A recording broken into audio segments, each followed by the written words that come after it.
So we were not teaching majors in college. We went to school in Baltimore, and we just were regular undergraduates.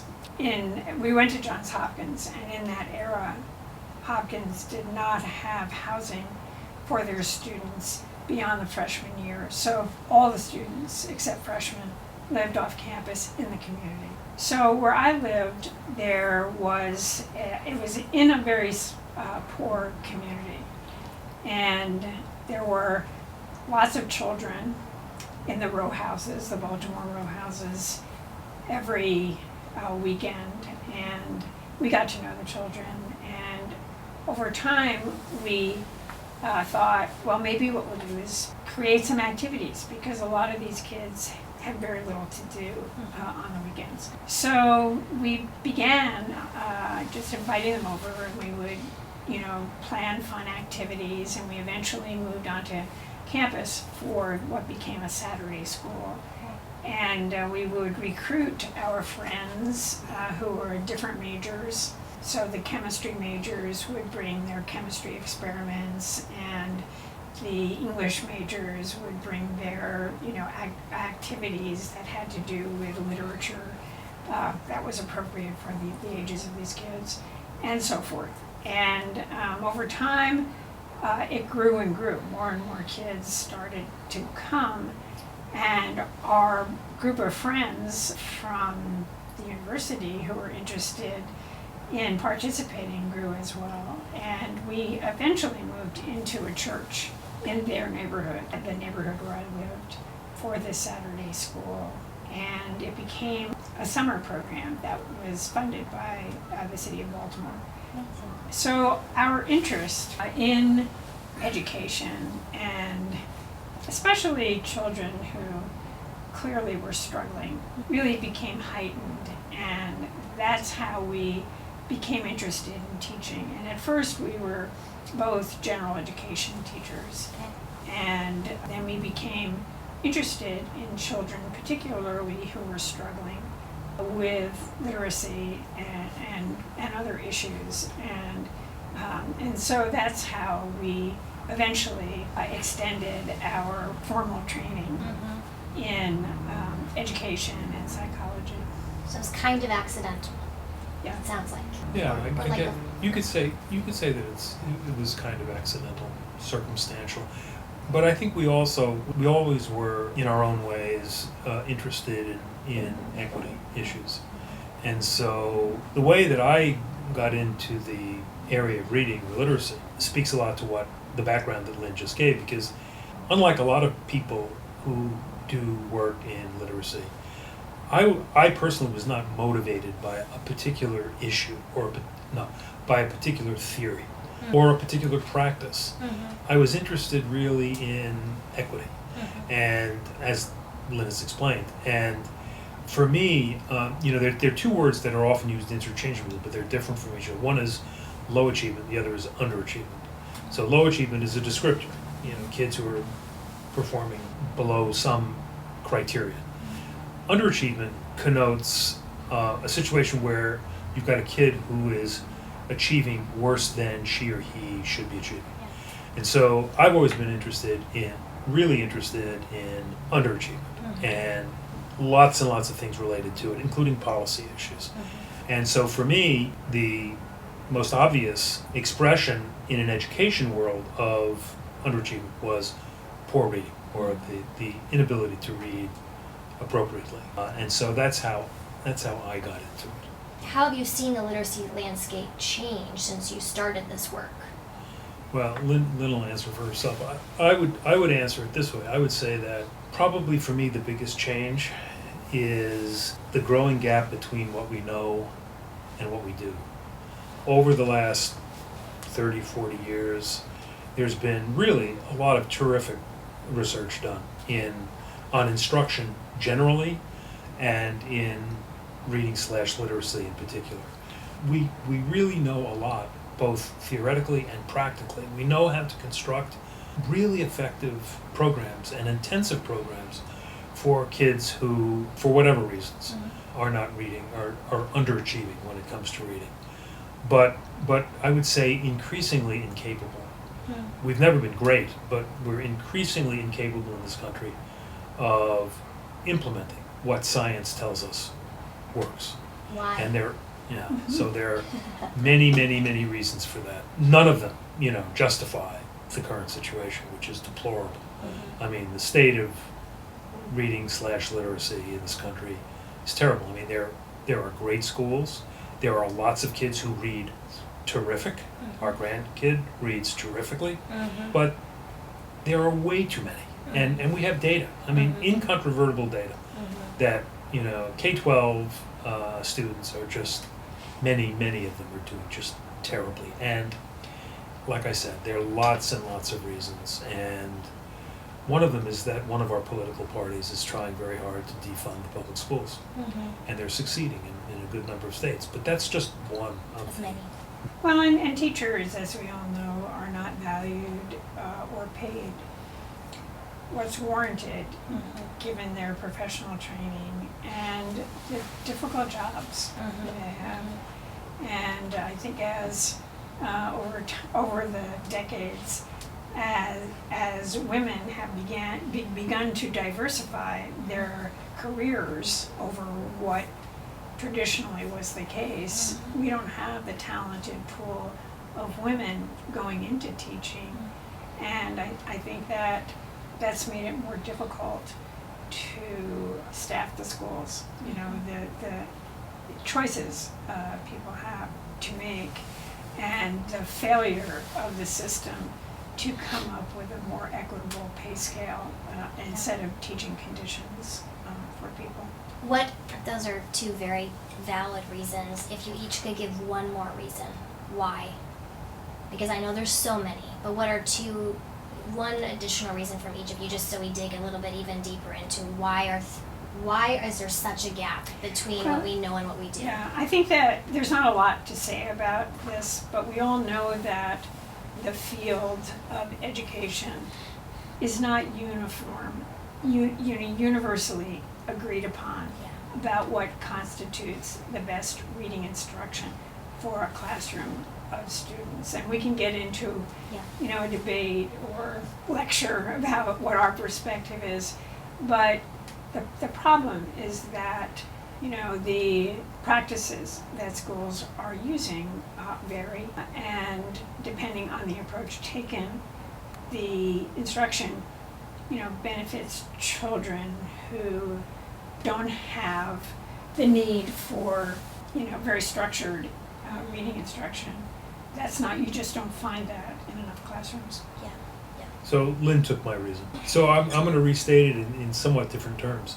So one of the most popular practices in literacy over the past 20 or 30 years has been something called balanced literacy. And balanced literacy stems from an earlier perspective referred to as whole language. So the presumption is that all kids have a natural interest in learning to read and reading joyfully. And the best thing that a teacher could do, I'm exaggerating a little bit, according to the whole language perspective, the best thing a good teacher can do is stay out of the way or facilitate, but not directly teach, or at least not directly teach in a concentrated, intensive, systematic way. That was a no-no. It was a no-no for whole language adherence, and it is a no-no for balanced literacy. And the proponents of whole language slash balanced literacy are maybe half right, in that there are a lot of kids, like our grandson, for whom balanced literacy would be fine, because he taught himself to read. But there's at least half of the other population that needs some degree of systematic and explicit teaching. And for the kids that we work with most, the kids at the lower end of the continuum of reading skill, they need even more explicit, systematic, intensive instruction. And it has always, not shocked, but just so negatively impressed me about the balanced literacy folks that they refused and continue to refuse to recognize what I've just said. That there's just so many kids for whom that approach does not work. So anyway, so the one thing that, the one additional thing I'll add is that schools of education, many of them, have, in my view, been complicit in the belief that there's one way to teach all kids. Mm-hmm. And they have opted for balanced literacy. So young people interested in teaching really get exposed to just one approach. Yeah. That's not going to work for a lot of kids. Yeah, yeah. Your work, your current work, what's something that you're working on right now that you're really excited about? Well, I think that one of the projects, one of our funded projects from the National Institutes of Health, is looking at children that have co-occurring, young children who have begin first grade with pretty serious delays in reading and math. And at that age, it's primarily in the form of word reading and math calculations. And so we have developed an approach that tries to, in the same amount of intervention time as reading only or math only intervention, is trying to address both areas in a coordinated way. So to build on some of the common sort of processing problems that these children have that affect both domains of performance, so that we can produce the same outcomes in a more efficient way. Because when schools face children with, or young children, first graders, with both reading and math problems, if there's going to be intervention provided at that age, it's reading, leaving the children underserved in terms of their needs. So that's an exciting project, and it's a innovative direction to pursue. And we're learning about children for whom this approach seems to be viable, and for what we can learn about the children who don't respond to such. You want to talk a little bit about the cognitive processes that you... With that model, is it in the testing stage right now? Yeah, we have a Okay. randomized controlled trial. Children are randomly assigned to be in the control group, which is what the school is providing these children in terms of classroom instruction and or intervention. And then we have 3 active conditions where we go into the schools. We've identified these children as having co-occurring problems, and they're randomly assigned to get reading-only intervention, math-only intervention, or coordinated intervention. Right. So you don't have the findings yet, but you're in the middle of the That's learning right. process. That's okay. right. Yeah. Sounds exciting. Very interesting. How about you, Doug? Well, it looks like we're going to get a large Institute of Education Sciences grant to explore, well, a number of things. One, to accelerate kindergarten instruction by working with teachers in 3 sites: Chicago, Rio Grande Valley in Texas, and Washington, D.C. area. And to work with teachers to implement first grade PALS, which is a freestanding program. It's a supplemental reading program, but it's a validated, evidence-based program in kindergarten. And as part of that effort, what we're going to do is to have 2 different conditions. One where we basically go to the teachers and tell them, without actually saying this, but basically telling them, look, we have a program, which we do, and we're going to teach you how to do it. And if you do it well, we have reason to believe that the kids are going to do considerably better than if they weren't doing it. The second group of teachers we go to and say, look, we have this program, this first grade program, and it takes a half an hour to do 3 days a week, and it's got X number of components, let's just say 4 basic components. We have reason to believe that 2 of the components are the active ingredients, or are the most important parts of the program. We would like you to keep those, and we will show you how to implement them. The other two, you can eliminate and substitute what you think would be better so that it more fits your situation and your children. In other words, we will help you, if you want our help, we will help you customize the already validated practice to make it hopefully more appropriate for your kids. Now there's a lot more to that than I'm explaining, but it's an effort to not just facilitate customization, which can be a good thing, but equally importantly, empowering them so that when all is said and done, and hopefully we're all looking at very positive data, they will feel very strong ownership. And they will be more likely to continue it in our absence. It sounds like a very unique pairing of giving something structured, which is so crucial, so that the teacher is not on their own to figure it out, which is we know is not a good path for teachers to be on. It fosters teacher burnout. It doesn't result usually in good outcomes, even if the teacher has the best intentions or even expertise that they're bringing to the table. While also with that customization, individualization piece, which only the teacher can do because they know their students, they know their learning environment. There's no way for you all to have access to that. So that sounds very fascinating. Okay, very cool. What about current challenges in your work that you're actively troubleshooting? So what are some pieces that you either have previously worked on or that you're currently working on that you're running into challenges, it's not working out like you thought it was going to, and how are you approaching those challenges? So I'm going to answer the question. I'm going to give you a response that's maybe better in line with a slightly different question. But Sure. I think that one of the things that we've come to realize is that, over the past 2 decades, we've developed some effective programs in reading and math that address the needs of the population of students who struggle learning to read. But some of these programs really could benefit a broad range of children that we typically find in general education programs. But there's been a lot of resources and expertise that has been invested in the instructional program architecture that exists, and how we can use an intervention that's been designed for small group delivery. How can we essentially deliver the same program to an entire classroom of children? And that's one of the things. We have a grant right now that's doing that with 4th grade fractions. We have a very effective fractions intervention.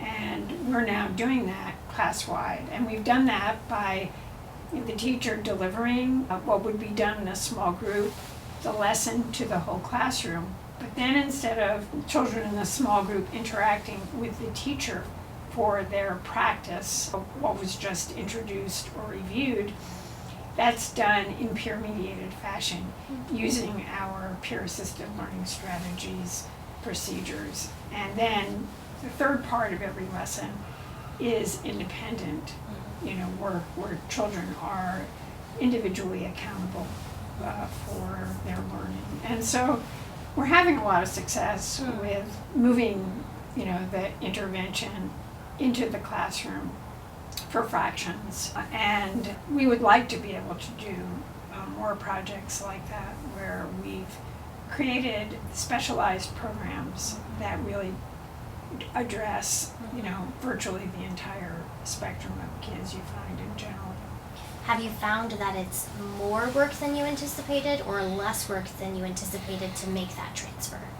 So I think the big leap is the teacher commitment to implementing that program.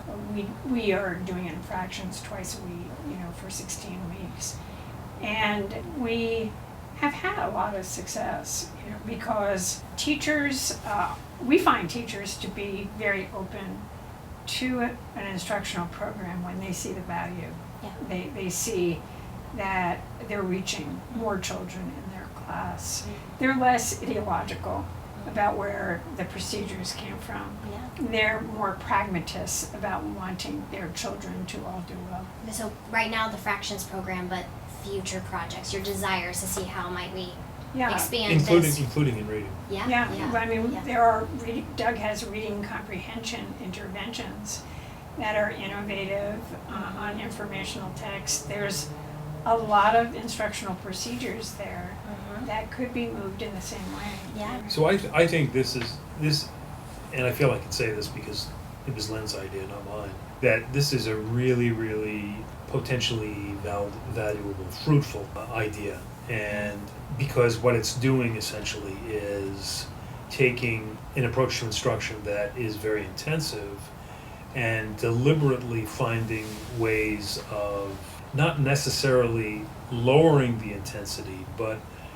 repackaging it for a general classroom such that it's practical and more likely to be implemented in schools such as they are today.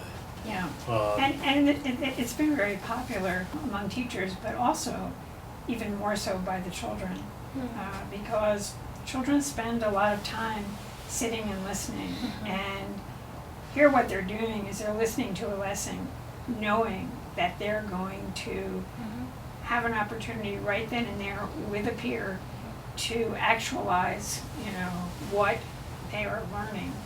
And the kids really love it. More, it's like built-in accountability for the interactive piece. Yeah, and kids don't have that much structured time Yeah. to work together on something that's challenging and interesting. Yeah. Oh, very interesting. So it's less of a challenge, and I mean, it is a challenge in the sense of figuring out how to do it. How do we do this successfully? Right. How do we expand this? What are the steps each program needs to take? Does Right. it impact Right. teacher training or curriculum, packaging, all of that? Right. Yeah. So, which leads me to, I'm not going to say a whole lot about this, but so I would say, how to put this, an area that is really underexplored by researchers and practitioners is service delivery, the nature of service delivery in school settings. I mean, everyone acknowledges that there's, service delivery. I mean, it's a fact, but it's not a fact that people really think about, that not very many people think about in a kind of systematic way. So like, we have service delivery X, and we just assume that because we've had X for 2 decades, there's just X. But there isn't just X. There's also ABC through, through the alphabet. And it just requires sustained attention, some imagination, and willingness to pursue it. So on a relatively small but very important scale, Lynn is playing with service delivery. She's changing up the way the intervention is being delivered, and that's what I think needs to happen many more times over. And I think researchers have to get involved in it. Policy people have to get involved in it. Politicians, teachers unions, everybody need to get involved in it, because the current system, in many ways, is not working in many schools. And I'll just give you one example. So it's not like people aren't concerned about the failure of current service deliveries in places. They're trying to do something about it in fits and starts, but unfortunately, what's being tried so far is, in my view, not very effective. So responsiveness to intervention, or MTSS, is, I think, a well-intended effort to change up service delivery, but it is expecting way too much of too many schools. It's not practical, it's not feasible, and we have evidence that a lot of people refuse to look at, that teachers, just given the resources they have, or the lack of resources they have, just can't do it. Yeah. It's a big ask on teachers. It is, and the scheduling, alone. To try to provide meaningful small group intervention is enormous. Yeah, very fascinating. Okay, what about current trends that you're seeing in the research, in your own research, or in the research that you are? I would assume you're also staying connected to what other people are doing in a similar space. What are the current trends right now that you see that are going to be really impactful to implementation? or some of the hottest trends in research right now, because we all know it takes time to get from research. I mean, that's what you're saying. Like, we know, and I'm learning. I'm more in the implementation space. I'm not in the research space, and that's one of the reasons I want to talk to more researchers to figure out how do we. Redwood is really passionate about helping to bridge that gap, and how do we do that as quickly as possible without going too quickly that we don't do it well. So what are some of the trends you're seeing right now that you think are going to have the biggest impact on implementation if we can figure out how to get there? So you're asking two of probably the most skeptical people in Middle Tennessee I want to hear to talk about trends. I love talking to skeptical people. Go ahead, Lynn. I'm interested to hear what you have to say. I can think of endeavors, ideas that in the field of education and learning disabilities that are being undertaken. But I can't describe them as trends. They are really sort of innovative explorations of ways we might be able to sort of broaden the pool of responders to a standard intervention we might provide. So we have a grant proposal right now, for example, that is based on some of the work we recently completed, where what we're trying to do is implement working memory training in under innovative conditions that support transfer from the cognitive training to the academic outcome. Because there is convincing evidence that if you just do the cognitive training in isolation, you don't see that transfer. And so I think that can hardly be described as a trend, but I think it's a compelling idea because we know we get some amount of improvement, from the cognitive or working memory training specifically to the academic outcome. But it's not big enough to be used as a substitute for direct skills intervention. And the question is, can we, in the same amount of intervention time, combine the practices and be able to capture the added value of the working memory training to help support not only the kids' academic outcomes, but also improve, their general learning capacity. Yeah. And are there programs or curriculums, are there tools for teachers in that space? Well, that's why I sort of hesitated to even talk about it, because I don't think that, I think by mentioning a certain product, it doesn't serve the field well. Gotcha. Because some of these programs are just being done in isolation. And so you wouldn't want to substitute, reading instruction with that cognitive training, because you'll get more out of the reading instruction. Right. The question is, can we, sort of enhance the academic training by incorporating that makes it, even more powerful. So it'd almost be it's standalone training that could be integrated with any reading program as long as the reading program, is evidence-based and effective. Right. It's It's more like a principle boost. that we're trying to, sort of a proof of concept. Yeah. But embedding the cognitive training into an instructional approach is much more difficult than it may sound. Yeah. And there's very, very good reason to try to do that. But I understand Lynn's reluctance to refer to it as a trend because it's not there yet. It's not anywhere near there yet. And her reluctance to name a particular cognitive training program is also easily understandable to me. And it raises another reason why there's this gap between what we know and what we do. And that's the commercial publishers who play an incredibly big role. They insert themselves between research and practitioners. And for a very long time, Lynn and I both would get calls regularly from publishers. What's new? What are researchers working on? What products? I mean, just to get a jump start on getting a hold of these things. And for the most part, they'll say otherwise, but they don't care about kids the way teachers and researchers do. I mean, they care.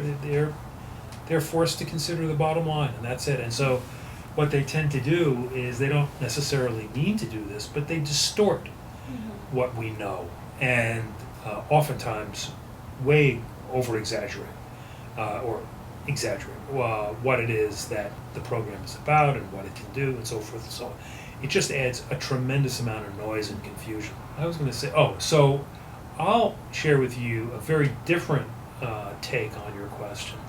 And it's one that I'm not intimate with, but I know that is going on. And it concerns children and youth with intellectual disabilities, which is not my area, but I know lots of people in it.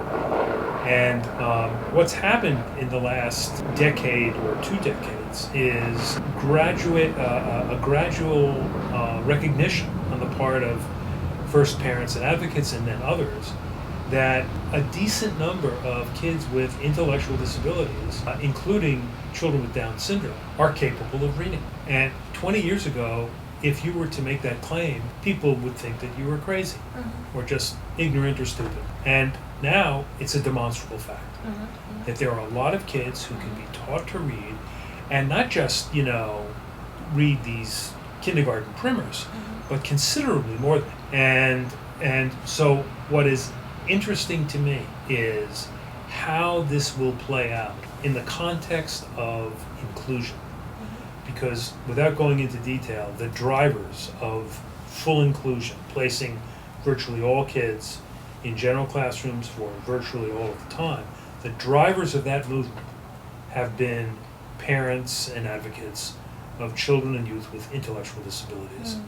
And people who have been, generally speaking, more reluctant have been parents and advocates of kids with what we would call high incidence disabilities, like learning disabilities. And for the second group, the high incidence group, they're more interested in their kids learning. And they recognize that in many circumstances, their kids are not going to learn basic skills in the general classroom.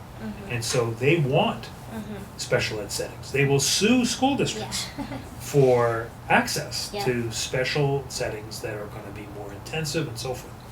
So my prediction is, I haven't seen this yet as a real strong trend, but my prediction is that you're going to see the same kind of thinking among parents and advocates of some number of children with intellectual disabilities. And that will be really interesting to see, because how that changes full inclusion will be very interesting. Yeah, that's fascinating. All right. When you say that you're the most skeptical people in Middle Tennessee, we won't hold you to that claim, but talk to me a little bit about what it's like to be at this point in your career, and and you don't have to get specific. Anything you want to stay away from it. But talk to me a little bit about the heart of how do you stay, how has your perspective shifted over the years, and how do you stay in the work? What causes that what has caused that skepticism, and then what are the motivators that keep you in the work in spite of that? Because I think often skepticism can lead to burnout, or kind of nothing works, no answer is the only answer.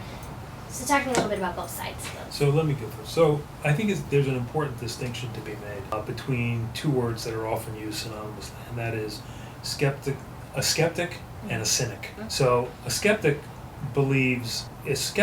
can seem curmudgeonly, but a skeptic at root believes in truth. A cynic can act curmudgeonly, but by definition does not believe in truth. Truth is up for grabs. It's the person. It's owned by the person with the most money, the most power, the most whatever. So we believe in truth. We've always believed in truth.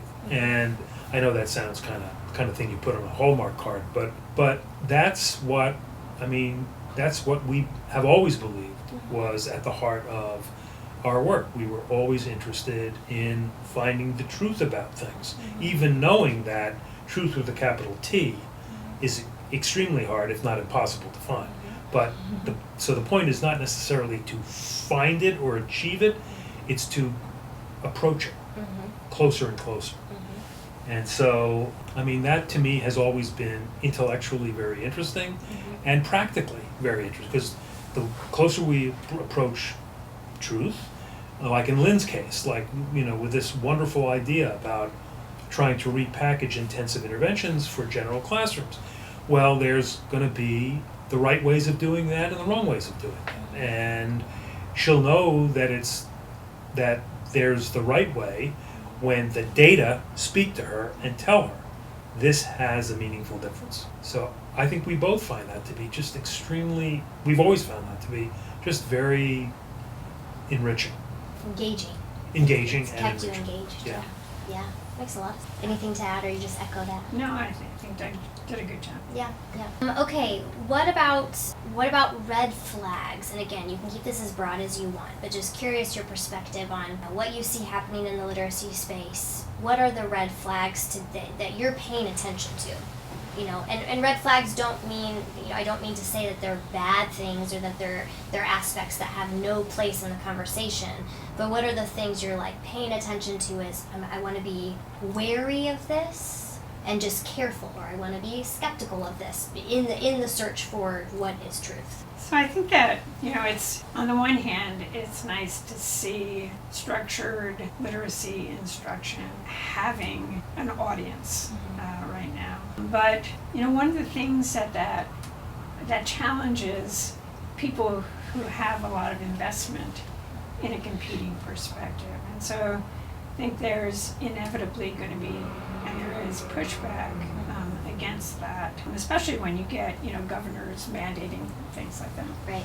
And I think that what happens in that situation, understandably so, is that the two sides present artificially narrowed conceptualization of what the other side is all about. And I think you see that going on, in both camps. Yeah. Strumman. Yeah, I mean, sort of an artificial conceptualization of what balanced literacy is or what the science of reading is.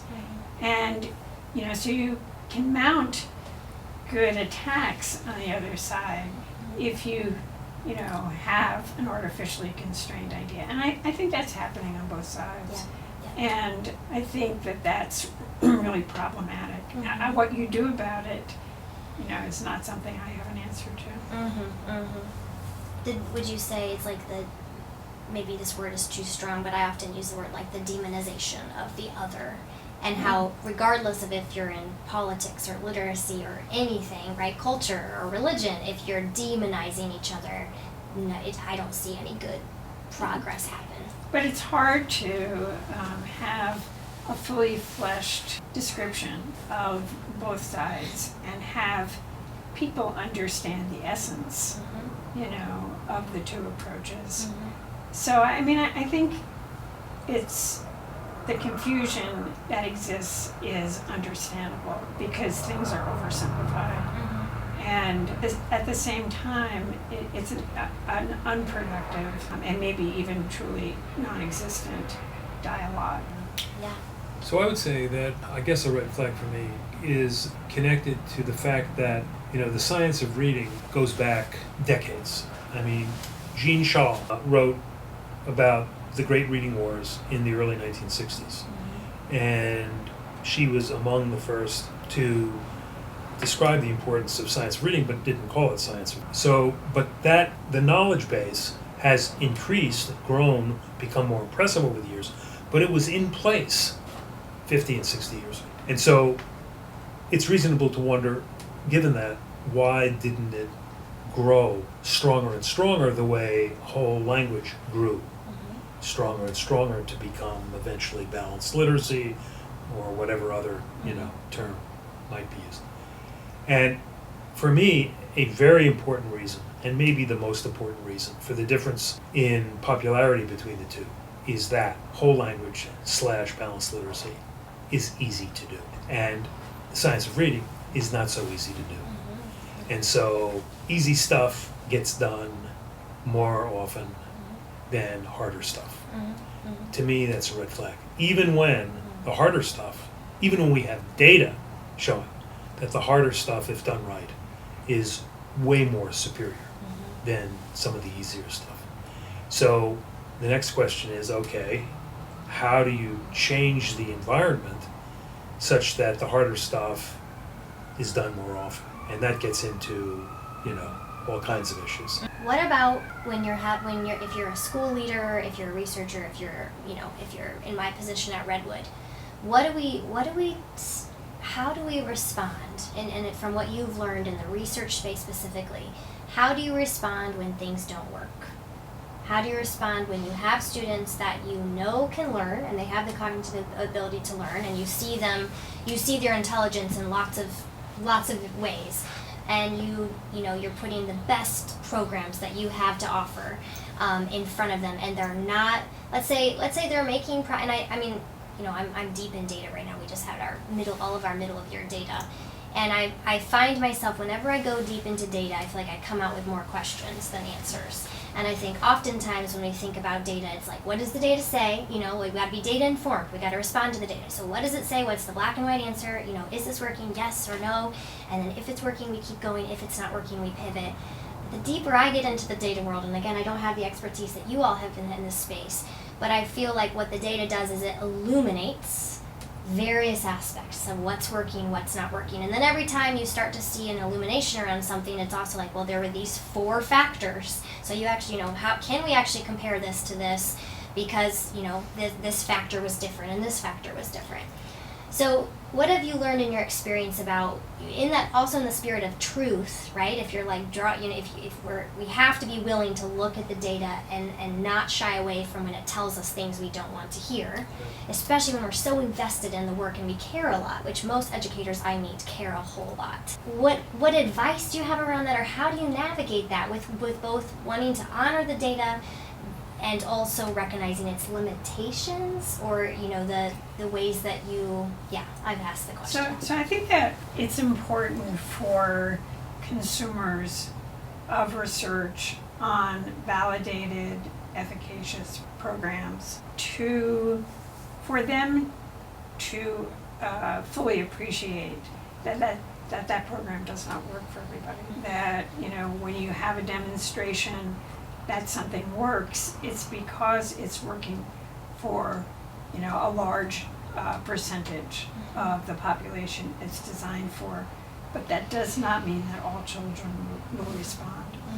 And I think that people have to be open to that idea and identify non-responders or inadequate responders, but not too early, because in the implementation of a program, there are children who eventually get it, and that can take a fairly long time. So the time frame for making that kind of decision is important. But once you've made that decision, then you have to move to a different kind of teaching, a more clinical kind of teaching. And we are associated with data-based individualization, where you really, in a very careful way, manipulate a program over time to inductively figure out what that child is responding to. And I think in that arena, the most successful people, teachers, are teachers who can think outside the instructional box, not feel constrained by the instructional box, and really think of ways of scaffolding ideas and skills and strategies in a way that can address the individual student. See, I would Into that one. I would answer it in a somewhat different way, not in any way contradictory fashion. But if I were the principal of a school, or if I was the superintendent of a district, the first and most fundamental question I think I would have is, okay, for whom is my school, or are my schools for? What is the range of kids that I feel compelled or that I want to succeed with? Because in theory, there are going to be kids way too low or way too high who probably will not, who I, as a leader, will not be able to orchestrate education for. And I think that there is no universal percentile range that people can look to. That has to be individually and locally determined. Once I've made that choice, So, for example, in an individual school, most schools that I'm aware of cannot provide a legitimate Tier 3 in an MTSS system. They may want to, they may have tried hard, Yep. but most, not all, but most can't. Mhm. And it's not because they're stupid or they don't care, they don't have the resources, broadly defined. So, if I'm the principal of that school, of such a school, and I know that, then I have to figure out what I'm going to do with my Tier 3 kids. And I don't know what that would be. But Tier 1 and Tier 2 kids, I know that we need to serve those kids, we can serve, and we will serve those kids. And so then they become the target, and we use whatever resources possible to succeed. And Lynn has talked about a couple of things that contribute to success, and I'll say another, which is, and I'm sure you know this, successful instructors of hard to teach kids have a lot of characteristics and skills, but one of them is they tolerate ambiguity. There's a period of time when they don't know what the hell they're doing. Yeah. They know it's not working. Yeah. They're not sure what they're going to do next. Yeah. But instead of giving up or, leaving the profession, they stick to it. Yeah. Yeah. And Yeah, I and they mean- need support. Yes. The principal Yes. needs to come by and go, I know you're Yes. trying. Yes. I've got faith in you. Keep at it. Yes. Yes. They can't be blamed or. Right. Yeah. That's yes. Yeah. But, and I also think what Doug's describing, I think a good word for that is sort of relentless. Having a teacher who's committed to having this child get it Yes. and succeed. And teachers who have that mental framework often do amazing things. Yes. Yes. Yeah. They're gold. Gold.